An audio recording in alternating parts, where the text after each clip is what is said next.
আজকে আমাকে দেখে বোঝা যাচ্ছে আমি অত্যন্ত খুশি। সো আমি আমি নিজে টিকিট করেছি। আমি ২ দিন সিনেমাটা দেখেছি ২ দর্শকের সাথে বসে। আজকে আমি টিকিট করেছি কিন্তু আমি আজকে হলে ঢুকি নাই। আমি হলে যেয়ে উঁকি মেরে দেখে আসছি যে কত দর্শক আসছে। সো যখন হল ভর্তি দর্শক দেখেছি আমার মনটা ভরে গেছে। কারণ আমরা অনেক কষ্ট করে সিনেমাটা করেছি, অনেক চ্যালেঞ্জ নিয়ে সিনেমাটা করেছি। আমাদের আমাদের জন্য স্পেশালি সানি ভাই এবং প্রোডিউসার যারা আছেন তাদের জন্য এটা একটা অনেক বড় চ্যালেঞ্জ ছিল যে একটা ফিমেল লিডকে নিয়ে সিনেমা করবে এবং সেই সিনেমা ঈদে রিলিজ দিবে। এই সাহসটা যে এই টিমটা করেছে এই জন্য আমি তাদের কাছে গ্রেটফুল এবং দর্শক আপনাদের কাছে আমি গ্রেটফুল যে আপনারা আসলে সিনেমাটাকে ভালোবাসছেন, আপনারা সিনেমা হলে আসছেন। প্রথম দিনের তুলনায় দ্বিতীয় দিন অডিয়েন্স বেশি ছিল, দ্বিতীয় দিনের তুলনায় আজকে অডিয়েন্স অনেক বেশি এবং আমি আশা করছি যে পরবর্তী দিনগুলোতে আরও অনেক অডিয়েন্স আসবে। আর এখানে যারা সাংবাদিক আমাদের ভাই বোনেরা আছেন আপনাদের কাছে অশেষ কৃতজ্ঞতা যে আপনারা আসলে আমাদের পাশে আছেন। আমার আমার জীবনের একটা বিশেষ জায়গা দখল করে আছে বিনোদন সাংবাদিকরা, বিকজ আমি যখন অনেক বাজে সিচুয়েশনে ছিলাম তখন আমার পাশে আসলে আপনারা ছিলেন। আর যখন ভালো থাকি তখন তো আসলে সবাই পাশে থাকে, কিন্তু খারাপ সময় যারা পাশে থাকে আমি তাদেরকে মনে রাখি এবং আমি আপনাদের কাছে কৃতজ্ঞ। অডিয়েন্স তো অনেক ভালো ভালো রিভিউ দিচ্ছে, পছন্দ করছে আমার চরিত্রকে, বলছে যে পুলিশের মতোই লেগেছে। বাট যেই রিয়াকশনটা আমার মন ছুঁয়ে গেছে সেটা হচ্ছে যে আমাদের একটা ফাইট সিন আছে লাস্টে আমার সাথে ভিলেনের। সো এটা একটু বলে দিলাম, সিক্রেট বাট তাও বলে দিলাম। তো স্পয়লার দিয়ে দিয়ে দিচ্ছে। দিলাম। সো যেটা হচ্ছে যে ওই সিনটা যখন হয় তখন অডিয়েন্স ক্ল্যাপ করে হলে। তো ওইটা আমার আমার জন্য অন্যরকম একটা অনুভূতি, বিকজ হয় না যে এরকম আমরা মানে কমার্শিয়াল সিনেমায় যেটাতে হয়তো বড় বড় হিরো হিরোইন থাকে তারা যখন কিছু একটা করে তখন ক্ল্যাপ করে, শীষ বাজায়। সো এটা এটা খুব ইন্টারেস্টিং না এই ফিলিংটা। তো যখন ক্ল্যাপ করছিল তখন আমার খুব ভালো লাগছে। সো এইটা আমার বেস্ট মানে অ্যাচিভমেন্ট আমি বলবো যে যা কিছু আমি শুনেছি তার মধ্যে এটা এটা ছিল আমার সবচাইতে পছন্দ।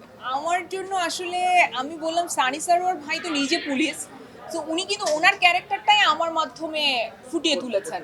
তো যার জন্য আমার সুবিধা হয়েছে অনেক। আর যে লেডি অফিসারের সাথে আমি ৩-৪ দিন ঘোরাফেরা করেছি উনি, আমি অনেক কিছু ইনপুট দিয়েছি এই সিনেমায় আমার ক্যারেক্টার নিয়ে, যে আমার শ্বশুর বাড়িটা কেমন হবে, আমার হাজব্যান্ড কেমন হবে।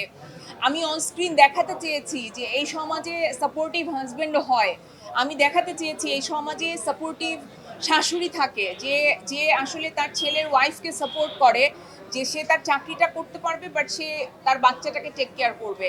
তো এই জিনিসগুলো আমি ইনপুট দিয়েছি, তখন সানি ভাই কিন্তু নিয়েছে।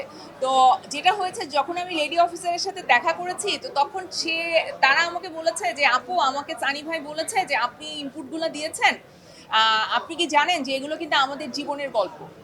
সো এই এই যে যে ওনার বলাটা যে এগুলো আমাদের জীবনের গল্প, আমার কাছে এইটা কিন্তু অনেক ভালো লেগেছে। আমার মনে হয়েছে যে আমি হয়তো মেয়েদের সাইকোলজি অনেক ভালো বুঝি এবং আমাদের সমাজ ব্যবস্থায় মেয়েদের যে অবস্থান সেটা কিছুটা হলেও উপলব্ধি করতে পারি এবং আমি স্ক্রিনে যতটা সম্ভব পজিটিভলি আসলে দেখাতে চাই আমাদের আশেপাশের সাপোর্ট সিস্টেমগুলোকে।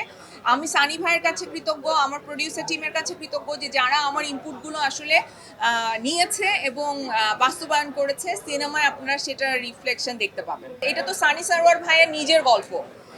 ভাইয়া ইনভেস্টিগেটিং অফিসার ছিল এই কেসটার, আজিমপুরে যে কেসটা হয়েছে। সো সানি সারোয়ার ভাইকে আমি জিজ্ঞেস করেছি যে আসলে কি পুলিশ এত ইমোশনাল হয়ে যায়, তো তখন সানি ভাই বলেছে বাঁধন আমি ছেলে হয়ে, মানে যেটা হয় আমাদের সমাজে কিন্তু ছেলেদের কান্না করা নিষেধ এরকম একটা ট্যাবু আছে। সো যেটা একেবারে ভুল এবং মিথ্যা। সবারই কান্না করার অধিকার আছে এবং সবারই ইমোশন আছে আসলে। তো সে বলেছে যে বাঁধন আমি আমি বাসায় এসে কান্না করেছি যখন আমি এই লাশটা দেখেছি বা আমি যখন ওর ওর ঘটনাগুলো শুনতে শুরু করেছি।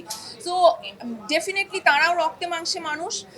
আমরা হয়তো অনেক সময় অনেক কারণে তাদেরকে ভুল বুঝি, অনেক আমাদের গ্যাপ হয়ে যায়, কিন্তু আমি এই ক্যারেক্টারটা করতে গিয়ে আমার সত্যি সত্যি মানে পুলিশের প্রতি একটা সহানুভূতি তৈরি হয়েছে এবং আমি রেসপেক্ট করি বাংলাদেশের শান্তি শৃঙ্খলা রক্ষাকারী বাহিনীকে, যে যারা আমাদেরকে আসলে প্রতিনিয়ত নিরাপত্তা দিয়ে যাচ্ছে।